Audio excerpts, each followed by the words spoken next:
Okay. I call myself a one-woman show. Can you hear yourself? I can. You're good. Okay. Good. So Jackie and I met at Coffee Club. Coffee Club is every Friday. They typically do it at Spring Hill Suites, and then the last Friday of the month, it's usually at a special location. Mm-hmm. And that was the one that we went to at the Pen.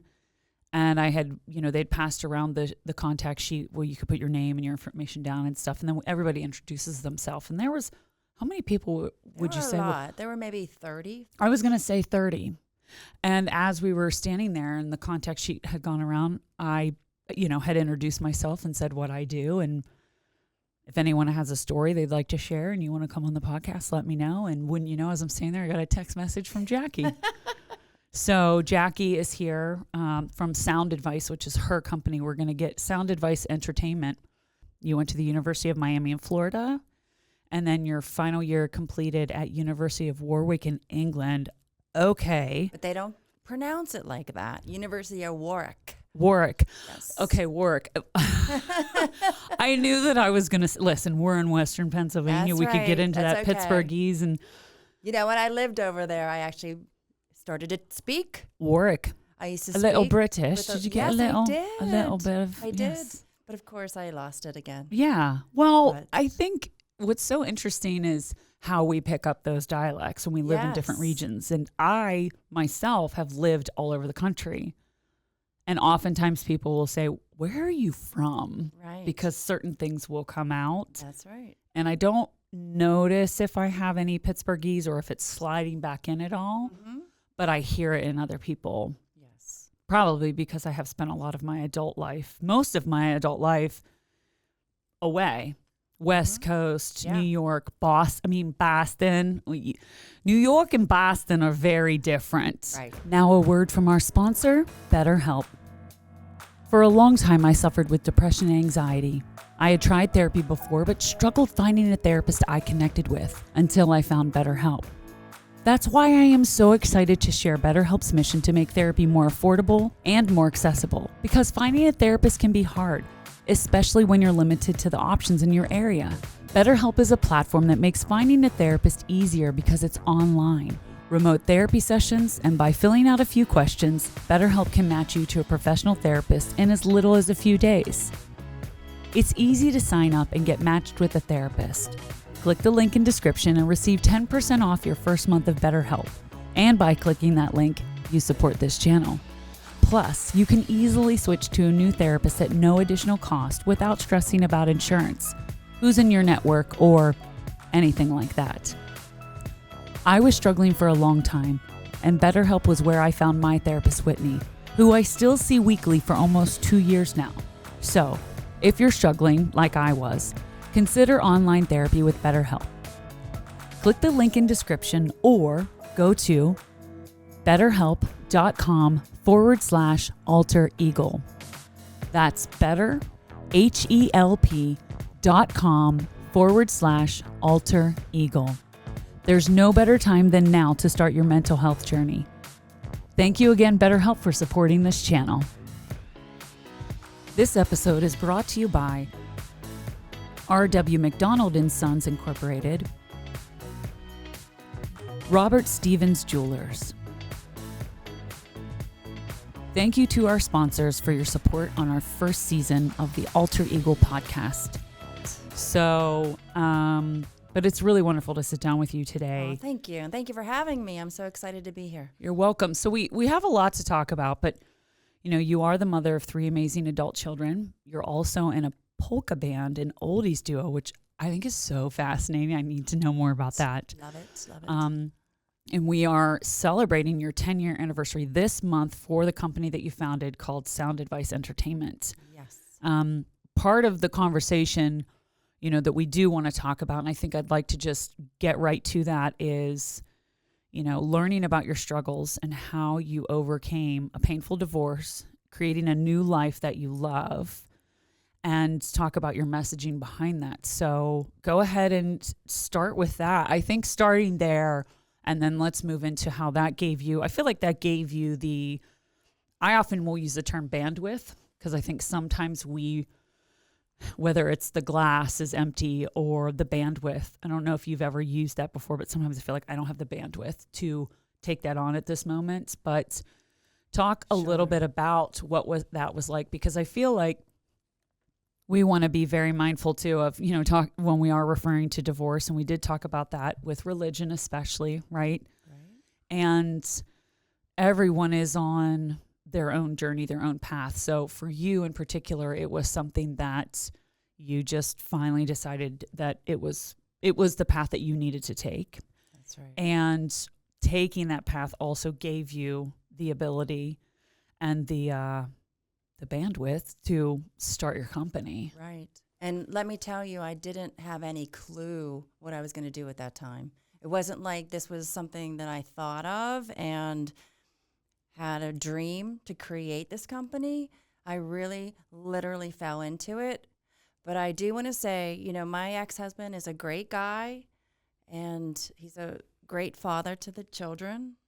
But we just had issues. And we had issues, I would say, from day one. Mainly, the biggest thing that I can say is that I didn't feel I had a voice in the marriage. And I learned just to be quiet and silent to keep the peace, which is not the way to do it. And that was our pattern. And when things would go bad, we kind of stayed silent for days and days and days. And it was our pattern, and things led one thing to the next where, it came to a head, although it was like this, pretty much throughout the 22 years.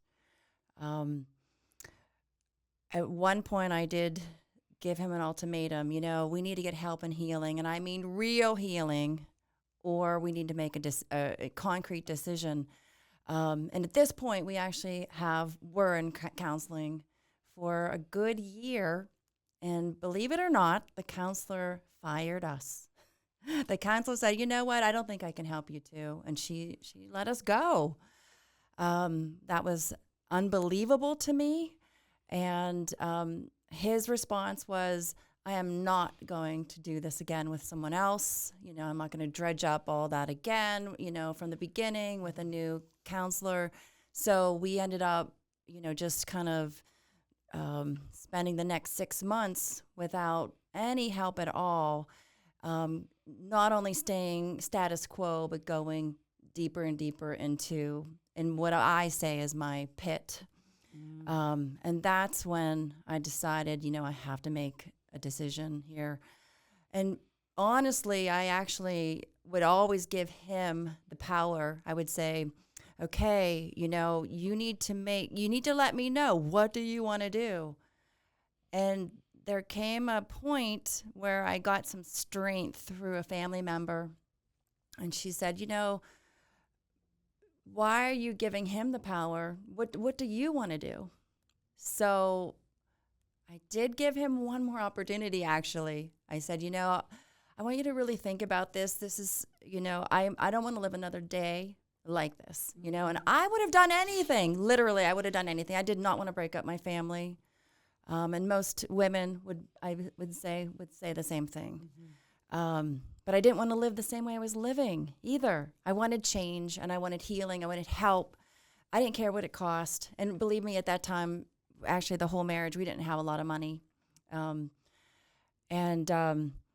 said in the morning, think about this. We're going to reconvene tonight. And I had to take my daughter to college. I was coming back. I even, in the middle of the day when I was driving back home, hey, we're going to have this conversation. I hope that you are being serious and really giving this some thought. And we had a different building on our property where he had an office, and that's another issue of ours, where he was always over there and I was always by myself. Yeah. So he was over there, and it was 10 o'clock at night, and I texted him, hey, I thought we were supposed to have this conversation. And he was like, we'll do it, tomorrow. And it just really, I felt that text right there was my turning point, because I thought, you know what? Why am I giving him all this power? Why am I letting him make the decision? And I actually texted him back, and I said, you know what? Don't worry. I don't need your answer. I'm going to give you my answer. And I said, I am done. We are over. And let's just, end it now. And I know that he was probably really very, very shocked when he came home that night, which he normally came home at like 1 or 2, whatever, because I took all my stuff out of the bedroom and I went up to my daughter's bedroom and I stayed there for the next 11 months. And we didn't talk for 11 months in the same house, and it was really, really super hard. Yeah. But we ended up, doing it. Yeah. Well, first of all, thank you for sharing that, because that's a lot, right? I don't ever, I've had friends in these situations, and my response is always the same. I cannot tell you what to do, and I won't tell you what to do. You have to decide that for yourself. Like, I'll be here to be a sounding board for you. If you want my opinion on a situation, yeah, I'll give it to you if you want it. However, I don't think that it's ever someone else's place, especially when it comes to divorce or separation or anything. And this goes for men, women, and I've had men and women ask me, and I always say, I can't tell you what to do, and I'm not going to. So thank you for sharing that. I think it's, you notice it, right? It's something that happens very often. I mean, I recently, and it's never something to ever, take lightly, but I mean, Ben Affleck and Jennifer Lopez, you see, but we don't know what's really going on individually and together for them. Is it sad? Yeah, it is sad, but also people deserve to be able to make choices in their life. And there's always going to be criticism. There's always going to be someone who said, well, that's not, it's till death do us part. And I know a lot of people that do that and stay in that. But to your point, at what cost, right? Because when you start to feel in a relationship, I can only, talk about relationships for me, long-term relationships, which I've had a few that never developed into marriage. Again, because I'm an over communicator. So I recognize that about myself. But whenever you're a communicator and you genuinely come to someone and say, what's going on here? It's just, this doesn't seem right. Like, have I done something? Is there something that you want to talk about? And when that person consistently says, no, everything's fine. What are you talking about? And it's almost like a gaslighting. Yes. It's like, you feel crazy in a way because you're like, wait, I'm sorry. Like, this is completely different than it was. Yes. And if something's going on with you, that's okay. But part of being in a relationship then is being able to find a way to communicate with that person. Like, hey, listen, I'm going through something. I'm not sure what it is. And can that be hard? Yes, of course. But when your partner comes to you and says like that they feel that something's off, or they feel that they're being, in my situation, it was, he just like didn't want to really be a part of my life anymore. It felt like we were just roommates, and made me feel crazy for feeling that way. And so for years I convinced myself, but if I could go back and say to myself, like, you need to be the one to end this. And I ultimately did feel that he was treating me that way because he did want me to be the one to end it. He didn't want to be the bad guy. Right. It's difficult to make a change in a life. Absolutely. It's very difficult. Absolutely. And I do believe that I had it in my gut the whole time. Yeah. That feeling, listen to that feeling, because I think God gives us that intuition. Yeah. And a lot of times we ignore it. Yes. But if we listen to it and then start to take steps to correct whatever the situation is, and hopefully it's, a better outcome than maybe a divorce.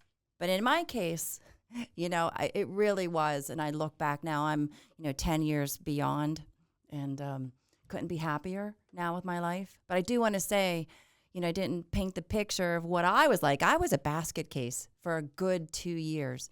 I was crying. I couldn't stop the tears.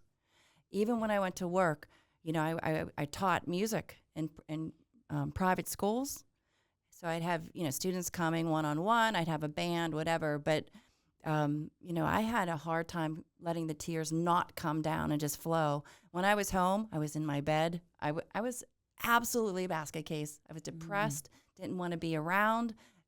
It was just one of those things. However, whenever I gave that ultimatum with the text, I am done, not one tear flowed afterward. So it was just making that decision.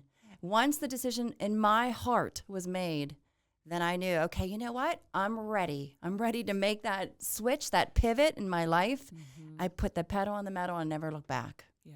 And I can honestly say right now, I don't have any regrets about that. That's good. I don't. Yeah.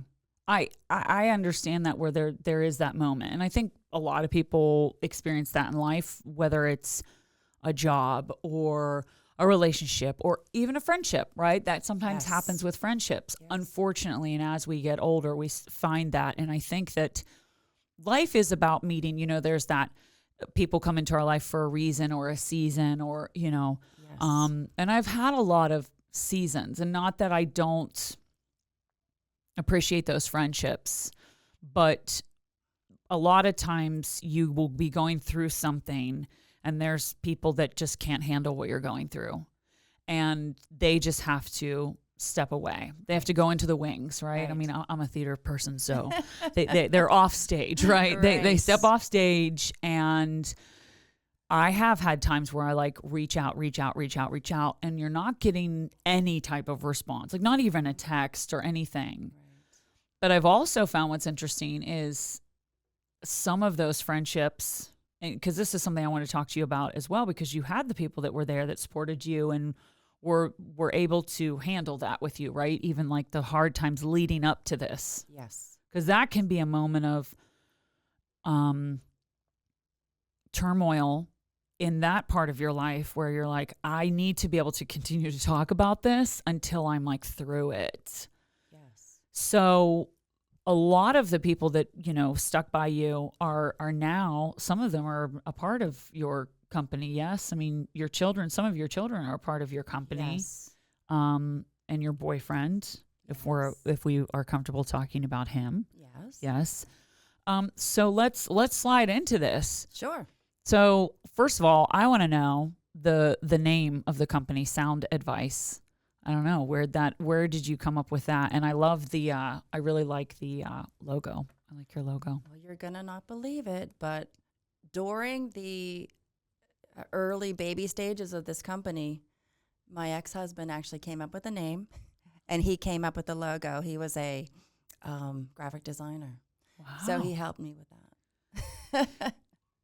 Here's what I really appreciate about you is that I think a lot of times people focus so much on all the bad things that happened, right? That this person did this and that and that and we often forget that we're human. We're human. We make mistakes. We do the best that we can with what we've been given up to that point. We're all raised in different houses. I mean, I was raised in a house, and my outlook on life now is different than my brother's because our experiences at the ages that we were at when they happened were different, right? And the lives we went on to live as adults were very different. So I think it's important for everyone to get to that place, one where they are listening to their gut, but also being able to really go to a place where you are able to forgive, forget, Absolutely. Move forward. Absolutely. And maybe recognize that, you both were together for your children to be on this earth, okay? For those humans. Are you sure you're not a counselor? Or you're very true. You're very true. Do you know what I mean? And that's a hard path to take, but it's necessary. Like at some point we have to be like, you know what? Like, because I've done that. Mm-hmm. It's freeing. I have no hard feelings. None at all. As a matter of fact, last November for a week, this November, I just made the plane airfare. He's from England, and I am going to visit his mother. Oh, who I love needs that. company. She needs company. She just lost her husband, so my ex-father-in-law, and I love her. So I'm not cutting ties with her. I don't care. But they used to come visit us every 2 to 3 weeks for 6 months for 22 years. I can't just abandon her. And he's an only child.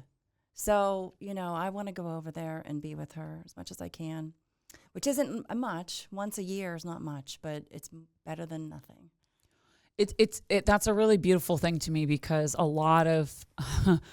there's a lot of, how do I say this? I'm watching a show on Hulu right now, right? So it's one of those, it's not a documentary style show. It's a reality show. I don't really want to name the show, but it's interesting watching these women and their lives and what they're going through and their beliefs, but how a lot of them, what I'm seeing is that they're very much, this is how I feel, but they are about like moving forward, like having the conversation and moving forward. And I think being able to make the choice to keep a relationship because it meant something to you, and finding a place where you can have this common ground, right? And not just, well, now that this is over, that person, now none of those people matter to me anymore. I find that really, it's not human. It doesn't make, it's almost like by doing that, you're holding on to all these negative things. It's almost like you want to be mad. You want to be angry. Right. And figure out how you can work through that anger. I mean, I have worked through a lot of stuff in counseling.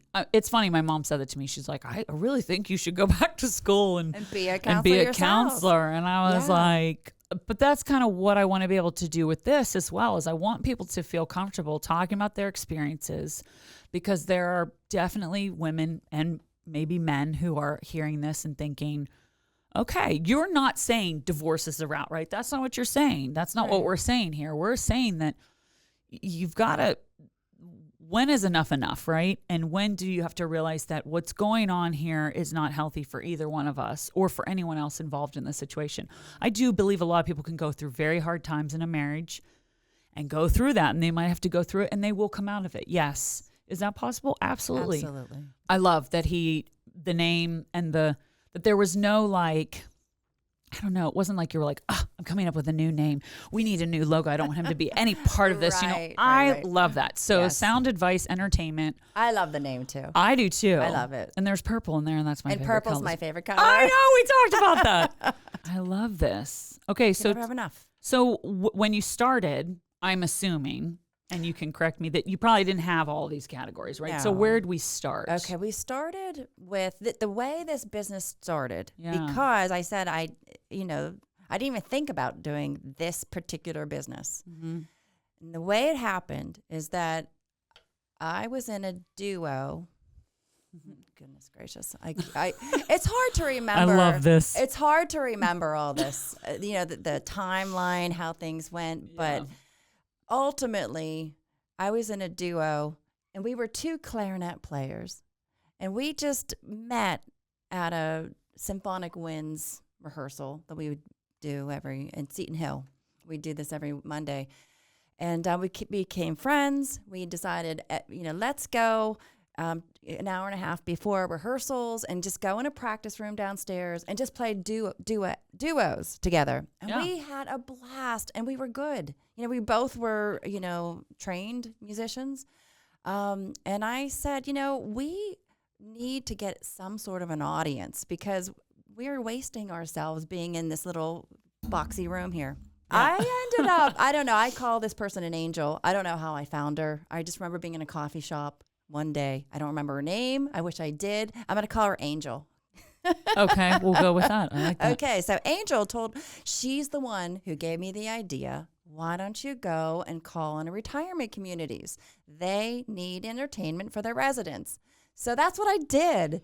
And I have a pretty decent sales background, actually, since I was a little kid, and I was in everything as a little kid, and you had to sell things. I was always the top salesperson for everything from little. So anyways, I was able to just start making phone calls to retirement communities and say, hey, I have a duo. We'd love to, entertain your residents. And I didn't care if they'd pay us, don't pay us. I didn't care. But they would pay us. Mm-hmm. And we did this for a good 2 years, I would say, before. And this was like towards the end of the second year or whatever. That's when all the stuff was happening with my divorce. Okay. And So I do clearly remember going to gigs with my duo partner, and I'd be crying on the way there.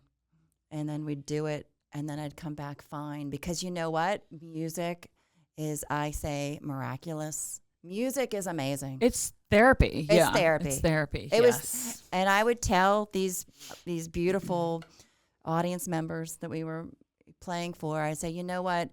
I know we're here to bring you a wonderful time and spread joy and cheer with the music, but you don't realize what you've done for me today, and I want to thank you for allowing us to be here. And I would say that after every time we would play. And well, that just we were busy. We actually would do maybe 5 to 8 per week. Wow. And I just remember my duo partner, she couldn't believe it. I say, hey, Janet, I have another one. Can you do this? Can you do this? And she was, yeah.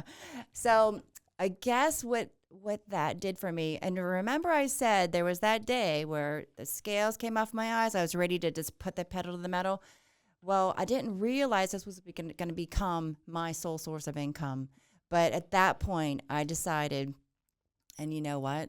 And this is also my ex-husband's idea. This is his idea. Boy, thank you so much. He said to me, and this was before all that happened, but he said, why don't you ask all the clients who hire you if they would hire you to hire people they don't know?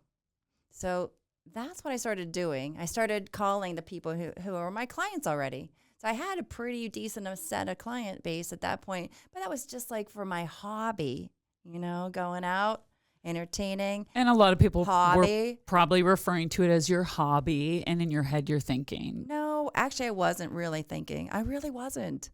But whenever it was okay, I like that. Yeah, I had. You're like, I wasn't thinking. I was just going. Thinking. Yeah, I was just doing it. And that's why I say I fell into it. So I started calling, the people I knew, the people who liked me, who worked with me, who had a budget. That, I guess, is what is important. They have to have money to spend, right? They need to have a reason to hire. So I'd call them and I'd say, hey, I just want to know, would you use me as a one-source contact to hire people you don't know to entertain? And every single one of them, I almost think 100% of them said yes. Mm-hmm. So literally I had a business overnight, and of course it was a small at the time. I started with 10 musicians. So I had 10 people who I would hire out to do this. And I met those people from different groups that I was in.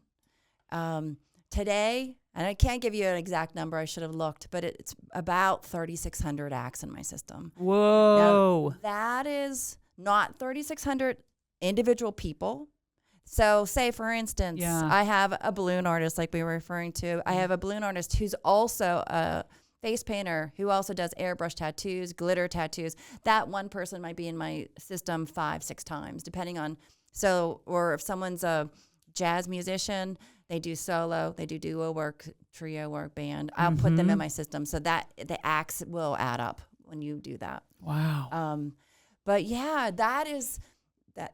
This business that I have created culminates everything that I love, everything that I'm good at, every passion.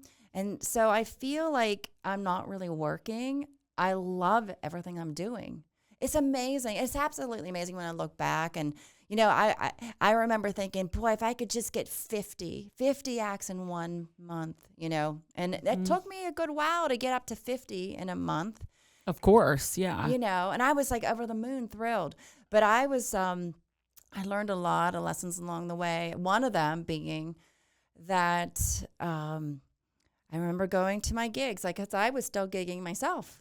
And I'd be going with my duo partner and I'd be saying to her, bad things happen every single day in my business. And I'd tell her, what happened here, what happened there. Mm-hmm. And it could be something so silly as, a client said, hey, I need someone here from 2 to 3. Maybe she'd call me and say, hey, we've decided to change it to 1 to 2. And I would I'd make all the corrections. I would send the thing to the act that was going.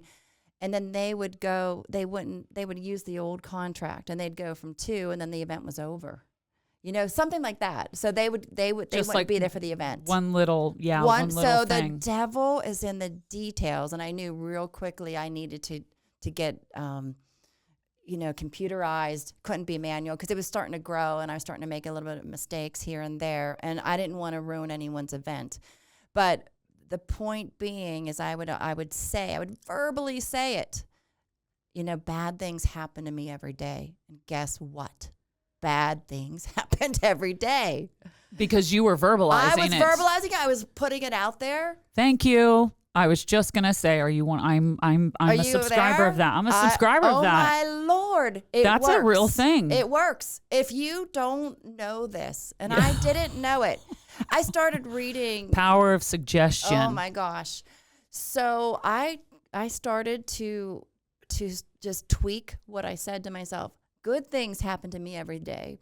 I'm here. I'm waiting. Come on, universe, bring it to me. Bring me clients. My whole life changed. Yeah. My whole life changed. I dwell on the positive. I claim the positive. I have, 50 used to be a goal. I had a number of how much money I want in my bank account. I mean, what I have now, I would never have guessed this in a million gazillion years that my life could be like this. I want to say something. First, I agree with you. I'm there. I am there. And I think what I want to say to anyone who is out there that's like, oh, you can't just say this. No, she's yes, not you just. Can. Well, hold on. Yes, you can, but you also did the work. Definitely. You also backed it up. You True. weren't writing checks that you couldn't cash. Does that make sense? Oh, yeah. You were doing the work. You were putting in the time. You were going above and beyond. You were probably losing sleep or risk. You were probably having. Yes. You're probably reaching out to 10 people, let's just say as an example, sure. reaching out to 10 people and maybe getting 2 responses. Do you know what I'm saying? I know what you're saying. Putting things Believe me, out there. That's my life. Like and I've learned that with this because I am they had a podcast for Butler Business Matters, and they were only able to produce 1 episode a month. That's what they were producing because the person that was doing it was also had all these other jobs that they were doing, right? The sports podcast that they had started, and I did look this up, they started in 2018, or no, not 2018, 2022, because they only had 2 years of it. They were doing high school football only. And there were certain things that as soon as I came in, that right away I noticed and I said, okay, we need to take a step back. We need to kind of reevaluate that. And if we want to do that one as well, these are the things that I'm suggesting we change, and here's why. And Go-getter. You're a go-getter. And it was like, and here's why. And you got to have the why, right? But then it was also like, there's certain things I was like, and then we're going to have to just go. We just got to do it and get started and get the word out. Absolutely. So the same with this one. I'm very much I had started here. It'll be a year in October. I started October 16th last year. And at first I was just doing video content. And then by the time it came for me to do my last video for Progress, which is, what the newspaper does that every November, and there's a theme.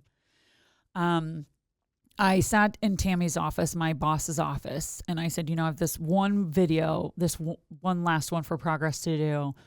And she started saying, and as soon as you're done, I said, the podcast. I said, I've already been starting to think, like, what's the name going to be? And I said, but here's what I've decided.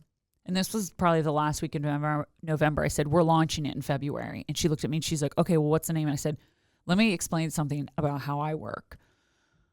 The podcast is launching in February. I've decided that. I've already been looking into names. I said, so now what I need to do is start working with someone on a graphic, and I'm going to start doing that. And I'm going to start. And then that next week, I kept doing the process I was doing it in order to come up with the name Alter Eagle, but I amped it up a bit. I made sure every day I spent time doing that, right? And the day that I came with that name, I'm telling you, I wrote it down on a Post-it note and I ran to her office, and she was getting ready to leave. And I was like, stop. I go, I need to give this to you. This is the name of the podcast. I love it. And she looked at it and she wasn't like, oh, wow, yes. She looked at it and she's like, and I said, I need you to trust me. And I mean, I had to and I got pushback. I'll say it. I don't want to say, I know there was a lot of pushback from a lot of people. I don't know what their pushback was, but I had to kind of block that in a way because I was like, listen, I've been hired to do a job. And in this moment, I know that I'm still new here, but because of my experience, I'm just asking that you trust me and know how I work is that just trust me, and that the only way that we're going to see if this is going to work is if we do it. Right. And if you have your passion. Like I felt this, Right, I you all had of a that sudden felt that passion. I went into another gear. Like I felt like I Yes. switched to another gear as soon you as I go. figured that out. Yep. And Scales came off, right? Oh, it was like crazy. So I'm a Nice. huge believer in that, but also like doing the work then. And then once Right. we kind of knew what the topic, what where we're starting with, I started talking to people, and then they're like, well, I have someone and I have someone, I have someone. And then it just like the floodgates Blossomed. opened. And I've experienced that before. So I feel like that's what happened with you, right? Right. And I also want to say my motivation at the beginning was so that I could feed myself, clothe myself, Yeah. housing. I never had to. Basic human essentials. Yes. I thought I was going to be in a cardboard box whenever I was divorcing. I really did. That was probably the reason I was crying so much, because I didn't know how I was going to live, where I was going to live. There's so many questions. And so my motivation was, just the basic needs. If I can just do my basic needs and not live in a slum, I'm fine. Yeah. So that was my motivation at the time. And I did work, and I am a worker. I worked from the minute I woke up till really the minute I went to bed. Yeah. Those first, I'd say 3 or 4 years was intense, but I loved every minute of it. I didn't consider it work. I just consider it was something I loved to do. And I've learned a lot of lessons along the way. And the big thing that I love to do, and what created, I think, a lot of success for me, is networking. And I'm a part of a lot of groups, and I've taken my life that was very small. I used to have a small life with just, going to the same building and back, for a long, long time. Had, the same choice few friends, and that was about it. And my kids, and that was it. And then I have this business, and I just, I'm everywhere, anywhere I need to be, just going around meeting people. And that's me. That is me. That's what my gut, that I want to do that, where I felt like stifled before, that, my ex-husband didn't want me to go out, with my girlfriends, he wanted me to be home. So now I'm doing whatever I want, how I see fit. And I have to make this little note. I don't think I could have done what I did if my kids were little.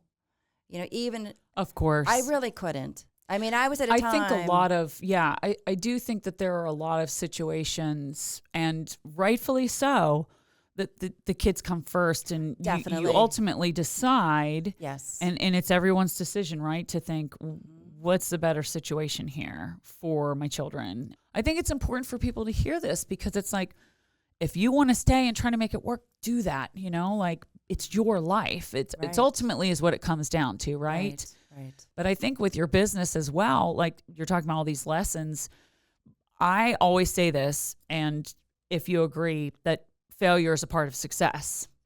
And oftentimes people will get very frustrated and quit when the going gets tough, right? When things just continue to they want to quit, right? So you have to commend people who, like yourself, are going through something like that, and then they're starting this business in this process. And like you said, you had these moments where you were like, the devil's in the details and all these bad things. And then you started to recognize, wait a second, I need to shift that, because it's like the book, The Secret. That's the book I read that kind of started me off. Okay. It is. And again, I want to make sure that people understand what we're saying. We're not saying that, there's that's part of it. That's a tiny part of it, like your words, like how you say things. And I'll do that to people. They'll say, well, if. I said, no, change the if to when. Right. Change it to when. And people will look at me like I'm crazy. I'm like, I'm telling you right now, I don't want to hear you say if one more time. Right. I want you to say when I go to grad school, when I graduate, when I, when I buy a house someday. Absolutely. Use the words. Like it's going, like it's yours already. Well, because what it does to you is it changes something. It almost changes the chemistry of how you think, and then you start to take the action. Like the words are right before the actions start to happen. So that's what we're talking about, right? Another thing that I've learned is that everything has energy. We have high energy, low energy. So high energy would be happiness, joy, being, excited. Low energy would be depression and anger and things like that. Yeah. Well, we attract the energy from other people. So if we are high, we're going to attract people of the same sort. Yeah. If you're low, then you're going to attract that. So it's really important, your energy. So that was a lesson I had to learn as well, Like when I was in my low, no one wanted to be around me, of course, and I didn't want to be around myself. Oh, I've been there. Yeah. But right? It's so true. It's so true. Yeah. I actually have I'm a really big believer in, whatever your next goal is, stick it on a sticky note, stick it somewhere so you see it all the time. So you want to know what my next goal is? Oh, of course. Woo, I'm so excited. So I have the number 600 everywhere in my house. Okay. And what do you think that would represent? That could be people, that could be a financial goal. It could be, Sure. For some people, a credit score. Sorry. I mean, I'm going to, I'm going to throw, honestly, it could be for people. True. Well, for me, with what I'm, which is still, listen, we don't need to go there, but I'm just saying that there are a lot of people that struggle out there, and That's right. that's a thing. Yes. You know? But 600 for me is my goal to reach. I want to make 600 gigs per month. Whoa. That is my gig. Now that's a far-reaching goal for me. Even where are you at right now? I'm just about. Like I can do 300. Okay. I could do 300. Okay. Like this month right now, I have 317. Okay.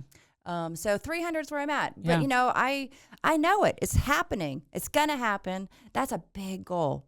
Think about 600 people have to hire me to hire someone else. That's a big goal. But I know it's gonna happen. I just know. Yeah. You know what's really cool? So I have it on this one plaque where you can erase it, whatever. But it also I can push a button and it has it lights up. And so I'm on my yoga mat every night, or a lot of nights anyways, and I have really great ambiance in my office studio. Mm-hmm. And one day I looked at that, and I have the 600 as part of what's on this neon sign, and I look at it and I don't see 600. You know what I see? I see the word God. And I go, wow. Oh my Lord, this is amazing. Because I didn't, the 6 looked like a G. And the O. Well, wow. I did ask you about that, about, with your religion, and if you were religious, and, going through a divorce, especially. Well, I'd say why I never ever thought I'd be a divorced woman ever, because I don't believe in divorce. Now I can say, well, maybe I don't believe in it, but I am a divorced person. No, it's not that I don't believe in it. No, but that's okay. I mean, I think what you said is okay to say, because you're trying to stand by, like you a meant. vow. Yeah, I took a vow. Are, but you're also a human. Like there's. I don't know. I don't ever mean any disrespect, like truly. Well, that's another lesson learned for me. I used to be judgy, Hey, my way, what I was taught was what I was taught, and then I believed it. But what I wasn't? I wasn't a questioner. I wasn't a philosopher. I was never asked to question anything. And my family just, okay, well, this is what we believe. That was it. Yeah. So being being an adult, an old, I guess middle-aged now, I'm a middle-aged adult. I do question things, I would go to church religiously all my life. And, when I was married, my husband didn't really want to do it. He'd go, I'd force him. Of course, the kids come along. I want them to be raised in the church, and then they see their dad's not going. And it was just hard. It was really hard. Mm-hmm. It got to the point where I said to God, I don't want to be going to church as a single person. I want my husband to be by my side. So I'm going to stop going. And until you change his heart, I'm going to wait. I'm going to wait on you and see what happens. And year after year after year after year, I wasn't going. And eventually I decided I didn't want to go back. But I can say that I am more spiritual now than I think I've ever been. And I seek God's face every day. I want to be close to him. Mm-hmm. I feel close to God. Yeah. I just, I feel in a good spot, so I feel like, okay, yeah, Christian, but I want to be more, spiritual, I guess you could say.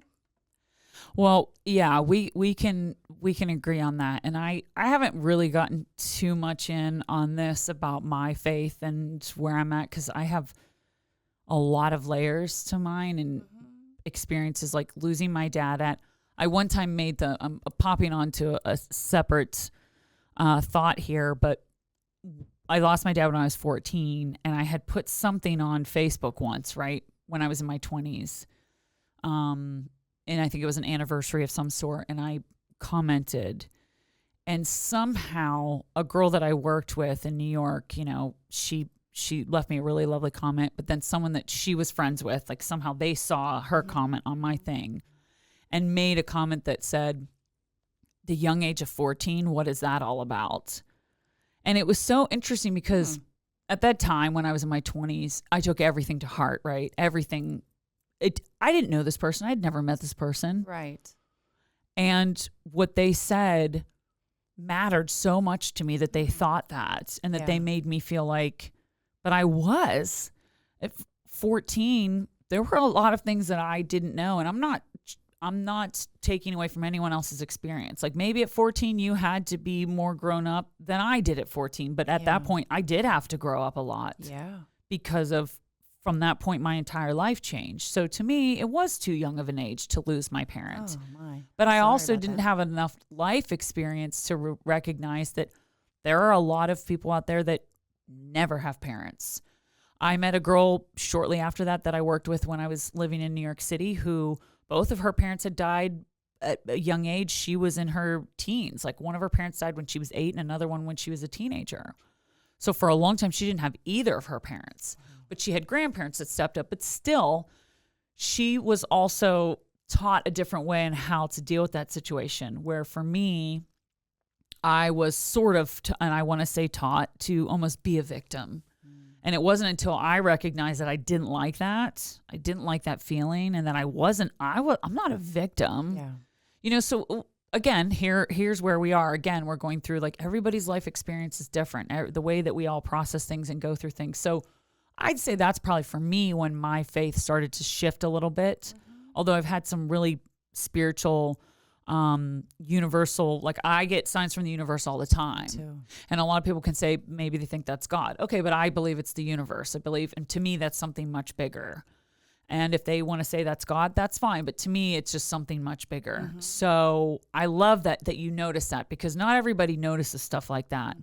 And not everyone feels like it's this positive feeling in your body. It's like an energy when you talk about energy, like seeing that and all of a sudden seeing something totally different. Yes. There was a reason why you saw it that way. And that's for you to experience and for you to believe and for you to have, right? And no one can take that from you. And I think that's what often happens in our society, is that it's like, it's this way, and it's like, but it's not, because there's people going that way and they're happy and they're successful and they're kind and understanding and forgiving. So I need to give you 2 examples. Yeah. Okay, so one is, I was always taught yoga is of the devil.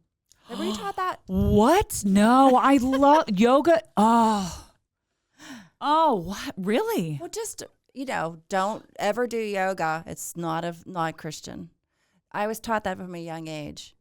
But I ended up finding yoga, and it changed my life. It really did. And I love the yoga philosophy. I'm not going to get into that, but that's just one instance where, you're taught something and then you just don't question it, Well, of course. You just say, I'm not going to do that. But, then I ended up, I'm actually a certified yoga instructor now. Oh, amazing. And I was able to do that over COVID. Okay, never could have done that otherwise because it took a lot of time and whatever. And I did teach for 2.5 years online. Do you have your 200 hours? I had my 200 you have hours. Your 200, okay. And I actually was the first online class from the oldest yoga school in the world from India. They did an online course, and I was the first batch of students. Wow. And that was in beginning of 2020, for the yay! There's always a moment. There's always a moment. Okay. Okay. Sorry. All right. So anyways, that's one thing. Another thing is you're always taught, don't go to fortune tellers or things like that, psychics. You're not supposed to do that. Well, anyways, part of my business is people hiring fortune tellers, for their events.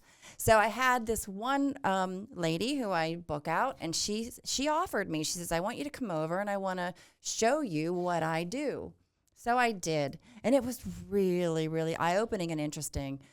And, not as scary as, I was led to believe, oh, this is no bad. And it opens your mind, opens your world, your perspectives. You can change your mind on things, and I think it's good. It was really neat. I was at one of these networking events at the Westmoreland Museum one time, and I'll never forget it. There was a lady there, and we were just started talking, and she said that she, don't know exactly what she was, but she says, that you have a big, like angels behind me, she was saying. I see a big, like lots of different angels behind me. And that was just so, I was thrilled to hear that, and I quite often think of that all the time, that, it's not just me. I'm not just in this world alone. I have this army behind me that's cheering me on. That's, no matter what I go through, I am not going through this alone, and I think of, my family that's passed on. I think of, angels. I see angel numbers all the time. Do you know what those are? I do know what angel numbers are. And my angel numbers are 111 and 1111. I see it every day. So funny. And I take the picture on my phone. It's like, I'm not looking, I'm not waiting for it. I just happen to look at it. There it is. Click. I send it to certain people that we, send it to every day. It's just amazing. Yeah, it really is. And it's just being open to that, though. I think people have to be open to it. And I could go on and on too about experiences I've had. So I love that. And I think that, what I see from this is it makes you someone who is inviting, right? And easy to talk to. Like you walked right up to me. Like I just text you right back, right? I was just like, I'm just going to text this person back. I think we have the same energy, don't we? Yeah, I think so too. And it's funny when you said about yoga online, I wasn't living here during COVID. I was living in Boston at the time. But I have a lot of friends that are in Butler, and I almost feel like, as you were saying that, I'm like, I feel like I saw someone post something about a class about online, and I think it was probably you. Could have been. I also have, my certification isn't 200, but it's for specific yoga. It's like a hot yoga sculpt class. Nice. But I was a fitness professional for a very long time, like in New York and LA and Boston. I taught spin for SoulCycle. Nice. For 10 years. I was a bar instructor, a Lottie Burke bar instructor in New York. And I did that privately out in LA. And then I also taught in Boston, and I taught online during COVID too. So that's not easy to do because there's a lot of energy when you're teaching, right? And I have found that there are times where it can be, you go and you feel rejuvenated afterwards, even as an instructor, because there's like a simpatico, sort of energy happening. And a lot of times you can feel drained depending on where you are, right? Just in life. And teaching online can be hard because you don't have those people physically with you. And you see them on the screen, but you're giving it all, and you're like in your living room or something. My roommate would be over here like off screen doing it with me, and I'd be like in the front, and I'd have all the lights on and stuff, and I'd be talking. I'd be like, all right, let's go. And I remember I used to wear my AirPods. Yes.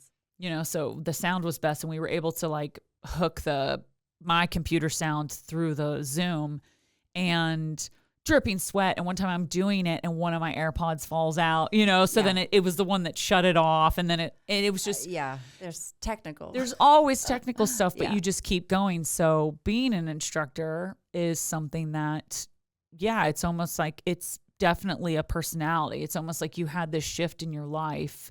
And then at that time you recognized like, oh, I could do this thing. Well, even your life, and you are a great example, and hopefully for women especially, that you don't have to stay in the same thing that you're doing today. You can change. You can pivot anytime you want, and I think a lot of people don't.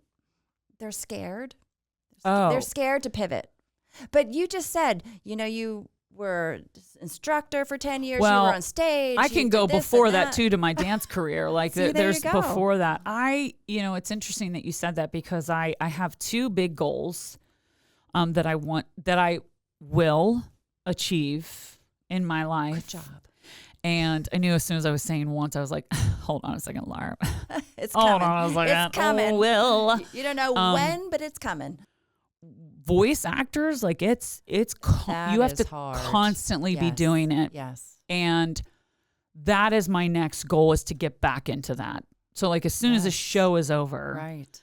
I have a goal that I'm like, even at like coming home from work at night, spending at least an hour in my booth and practicing Nice. every day. Nice. And then on Saturdays, it's more of a 4-hour Window. which is a long time. Yeah. But if I want to get into that again, That's what you need to do. that's what you're doing. Yeah. And it's an instrument. Your voice is an instrument. And you understand that because you play. Mhm. So you play the clarinet? I do. What other instruments do you play? I play clarinet, sax, vocals a little bit. Saxophone is, both of those are really hard instruments, but Well- saxophone is a hard instrument. Would you say it's harder than the clarinet? Well, I'd say,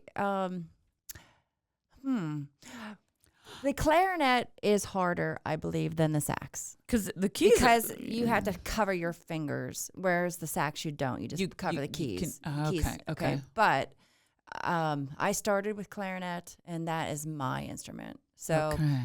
that's my most comfortable instrument.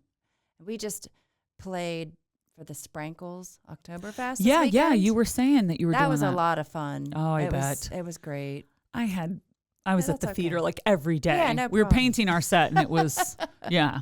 Yeah. Well, we're going to be busy for the next 2 months. Okay. Everybody has Oktoberfest every Yeah. weekend. So when's the next one that you're performing at? And is this your group? Yeah, we're The- called the Polkameisters. The Polkameisters. Oh my gosh, I love that. But no, I just think that this, starting something is not easy.